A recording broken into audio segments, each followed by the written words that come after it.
গণ আন্দোলনের মুখে দেশ ছেড়েছেন দলের নেত্রী। বড় বড় নেতাদের মধ্যে কেউ জেলে, কেউ বা পলাতক। দলের নাম জড়িয়েছে গুম হত্যার সঙ্গে। সাথে আছে আর্থিক কেলেঙ্কারি, রাতের ভোট নামের প্রশ্নবিদ্ধ নির্বাচন এবং অস্বচ্ছ শাসন ব্যবস্থা প্রণয়নের একরাশ অভিযোগ। তবুও সুযোগ পেলেই দেশে অস্থির পরিস্থিতি তৈরি করতে পিছপা হয় না ক্ষমতাচ্যুত দল আওয়ামী লীগ। তবে এবার এই মিশনে নেমে যেন হিতে বিপরীত হলো। 18ই জানুয়ারি হরতাল পালন করতে গিয়ে পড়তে হলো বিপাকে।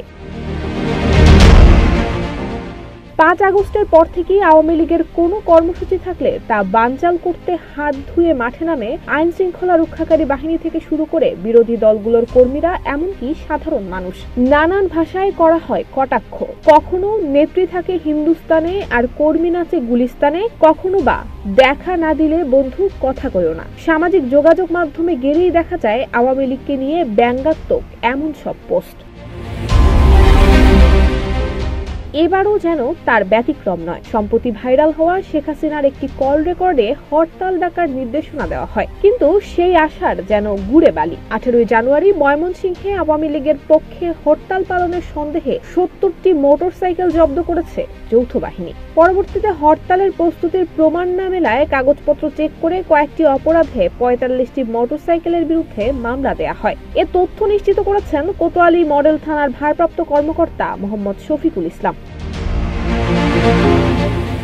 তিনি বলেছেন, ময়মনসিংহের আইন শৃঙ্খলা রক্ষাকারী বাহিনী সবসময় পরিবেশ শান্তিপূর্ণ রাখতে রাত দিন কাজ করছে। তবে ক্ষমতাচ্যুত প্রধানমন্ত্রী শেখ হাসিনার নির্দেশে 18 জানুয়ারি হরতাল পালন করতে না পারলেও বিশৃঙ্খল পরিস্থিতি সৃষ্টি করতে পারে স্থানীয় আওয়ামী লীগ এবং অঙ্গ সংগঠনের সহযোগীরা। তাই শুরু থেকেই সতর্কতা অবলম্বন করেছে আইন শৃঙ্খলা রক্ষাকারী বাহিনী। সেদিন বিকালে হঠাৎই 70টি মোটরসাইকেল নিয়ে শোডাউন করতে জিলা স্কুল মাঠে জড়ো হয় অনেকে। ওসি বলেন, তারা হরতালের প্রস্তুতির জন্য নাশকতা করতে শোডাউন করছে।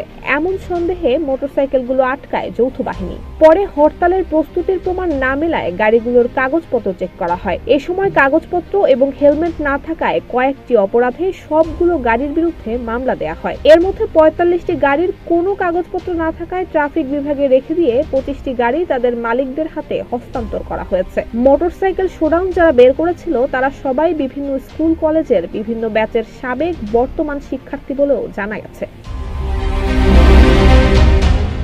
এর আগে ময়মনসিংহে বৈষম্য বিরোধী ছাত্র আন্দোলনের অন্যতম সমন্বয়ক আশিকুর রহমান জানিয়েছিলেন, ফ্যাসিস্ট শেখ হাসিনার হরতালের ডাক দেওয়ার বিষয়টি আমরাও শুনেছি। তাদের কোনো নেতাকর্মীকে মাঠে নামতে দেয়া হবে না। দিনব্যাপী ময়মনসিংহ সহ উপজেলাগুলোতে বৈষম্য বিরোধী ছাত্র আন্দোলনের নেতাকর্মীরা অবস্থান নেবেন। কেউ মাঠ উত্তপ্ত করার চেষ্টা করলে ছাত্র জনতা এর উপযুক্ত জবাব দেবে। নুসরাত জাহান মেহের, ঢাকা পোস্ট।